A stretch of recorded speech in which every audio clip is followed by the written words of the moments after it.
परिशिष्ट 3। श्री रघुवीर मंदिर, जानकी कुंड, चित्रकूट, मध्य प्रदेश। गुरुदेव नए मंदिरों या आश्रमों का निर्माण करने के बजाय पुराने मंदिरों व आश्रमों का जीर्णोद्धार किए जाने के पक्षधर थे। वे कहते थे कि आश्रम या मंदिर का निर्माण परिग्रह का हेतु ना बन जाए, ये जागृति सतत रखनी चाहिए।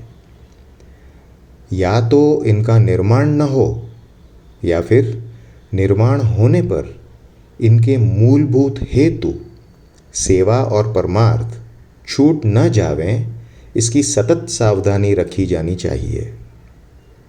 जब आश्रम व मंदिर परिग्रह के केंद्र व साधन हो जाते हैं, तब वहाँ महाजटिल संसार का सर्जन हो जाता है। इसी तथ्य को लेकर मैं नूतन मंदिरों व आश्रमों के निर्माण के पक्ष में उत्साह नहीं रखता।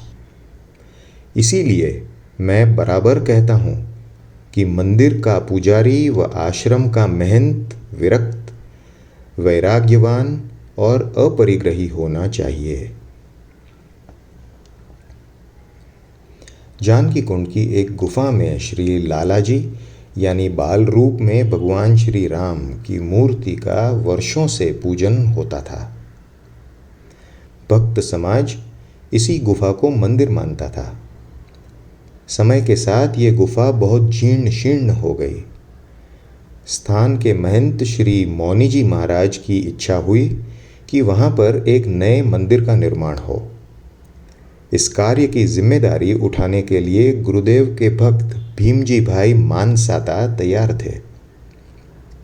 गुफा मंदिर की जीर्ण अवस्था तथा भक्तों के आग्रह को देखते हुए गुरुदेव ने मंदिर के निर्माण के लिए सहमति दे दी, परंतु कहा कि नूतन मंदिर छोटा और सादा हो और उसमें लालाजी की वही मूर्ति स्थापित की जाए जो प्राचीन मंदिर में विराजमान है। गुरुदेव से अनुमति मिल जाने पर भीमजी बापा ने बड़े उत्साह से मंदिर का निर्माण कार्य हाथ में लिया। अनेक कष्टों और असुविधाओं को सहते हुए और 2 वर्ष तक निरंतर चित्रकूट में रहकर उन्होंने अपनी देखरेख में मंदिर का निर्माण कार्य कराया। निर्माण कार्य में कुंड के महात्माओं ने भी बहुत परिश्रम किया। दिनांक 24 मई 1953 को रामनवमी के अवसर पर नए मंदिर में लालाजी की मूर्ति स्थापित की गई। लालाजी के श्री विग्रह की प्राण प्रतिष्ठा विधि श्री गुरुदेव के हाथों संपन्न हुई। समारोह का आयोजन बहुत बड़े पैमाने पर हुआ और उसमें सैकड़ों संत महात्मा तथा भक्तजन सम्मिलित हुए। चैत्र प्रतिपदा से लेकर रामनवमी तक मंदिर परिसर में 9 दिन तक निरंतर मानस का अखंड पाठ, भजन और संकीर्तन के कार्यक्रम चलते रहे। प्रत्येक दिन साधु भंडारा होता था और गुरुदेव स्वयं अपने हाथों से संतों को भोजन परोसते थे। कुंड पर प्रांगण छोटा होने के कारण एक दिन जब महात्माओं की संख्या बहुत अधिक हो गई, तो उनकी पंगत मंदाकिनी नदी के किनारे पेड़ों की छांव में लगाई गई। प्रतिदिन सायंकाल के समय आमंत्रित विद्वानों और संतों के प्रवचनों का आयोजन भी किया जाता था। उन्हें सुनने के लिए भारी संख्या में श्रद्धालु एकत्र होते थे। प्राण प्रतिष्ठा विधि के अवसर पर गुरुदेव ने अपने उद्बोधन में कहा, नूतन मंदिर का निर्माण भगवत इच्छा से हो गया है और मैं मानता हूँ कि इसी हेतु से हुआ है कि अब यहाँ से अधिक मात्रा में दान, परमार्थ व सेवा का प्रवाह होगा। कुंड के स्थान से साधु सेवा अस्खलित चली आई है और अब विशेष मात्रा में सेवा परमार्थ का कार्य होगा, ऐसा मेरा दृढ़ विश्वास है। हमारी संस्कृति में मंदिरों का स्थान प्रधान है। सतयुग में मंदिर नहीं थे ऐसा नहीं है, परंतु कम संख्या में थे और अत्यंत भव्य थे। इस काल में अधिक हो गए हैं। सोचो कि इनका अस्तित्व आज पर्यंत कैसे बना हुआ है। कारण यही है कि मंदिर के अधिष्ठाता देव ने असंख्य श्रद्धालुओं को अनेक प्रकार से नूतन साहस, आनंद और शांति पहुंचाई है। भग्न मन को आशा और उत्साह दिया है, निर्बल को शक्ति दी है। एक अन्य अवसर पर भी गुरुदेव ने इसी बात को कुछ इस प्रकार व्यक्त किया। धर्मस्थान व्यक्तिगत सुख सुविधा व अर्थ संचय के लिए नहीं बनाए गए हैं। धर्मस्थान का हेतु ये है कि उसके द्वारा जनकल्याण व जागृति के कार्य अविरत किए जाएं। वर्ष 1960 में रघुवीर मंदिर में स्थापित लालाजी की मूर्ति खंडित हो गई। अतः भक्तों ने उसके स्थान पर रघुनाथ जी की संगमरमर की एक नई मूर्ति स्थापित करने के लिए गुरुदेव से आज्ञा मांगी। गुरुदेव तब जनवरी 1961 में मुरैना नेत्र यज्ञ में विराजित थे। गुरुदेव ने इसके लिए अनुमति दे दी। महाराज भाई नामक एक भक्त को जयपुर से मूर्ति लाने का कार्य सौंपा गया। वे वहां से श्री युगल सरकार यानी श्री राम जानकी जी की सुंदर मूर्ति ले आए, जो कि मूलतः पानीपत के लिए तैयार की गई थी। ये एक सुखद संयोग ही था कि रघुनाथ जी पानीपत के बजाय चित्रकूट पधार गए। प्राण प्रतिष्ठा के पूर्व मूर्ति को संस्कृत पाठशाला में रखा गया।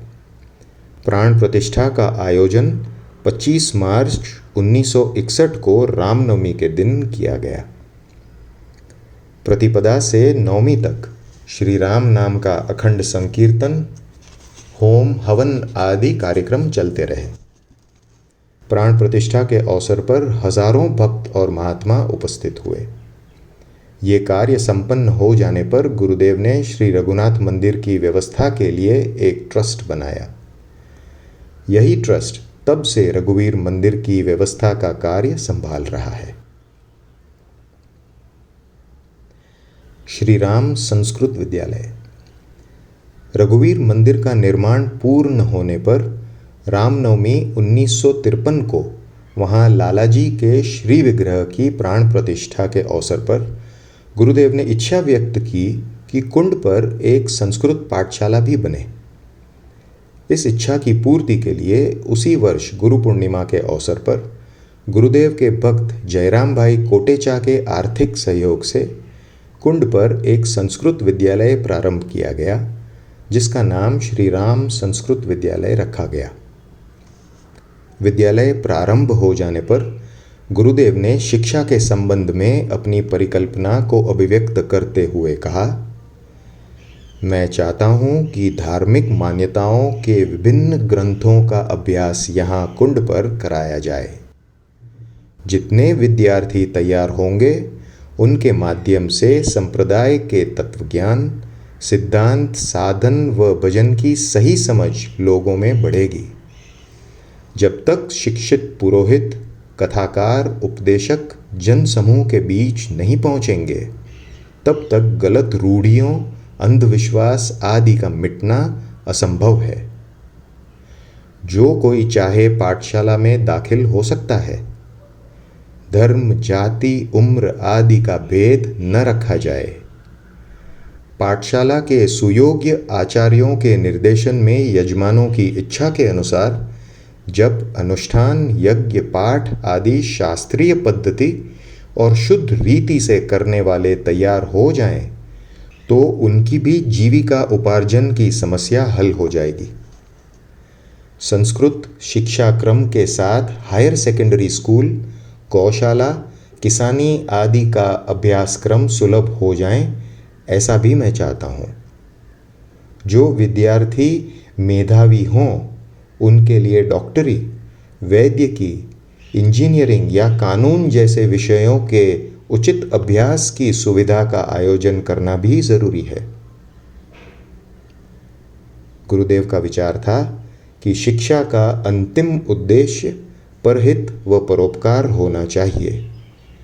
दिमाग का ही विकास होवे और अंतःकरण का विकास व शुद्धिकरण न होवे तो स्वार्थ, अनीति आदि वृत्तियां पनपती हैं। इसलिए आदर्श शिक्षाक्रम वही है जिसमें दिमाग के साथ साथ अंतःकरण, ज्ञानेंद्रियों और कर्मेंद्रियों का भी यथार्थ विकास और उपयोग हो। बार बार बर मांगों हर्षि देव श्रीरंग, पद सरोज अनपायने भगति सदा सतसंग। श्री सद्गुरुदेव की जय।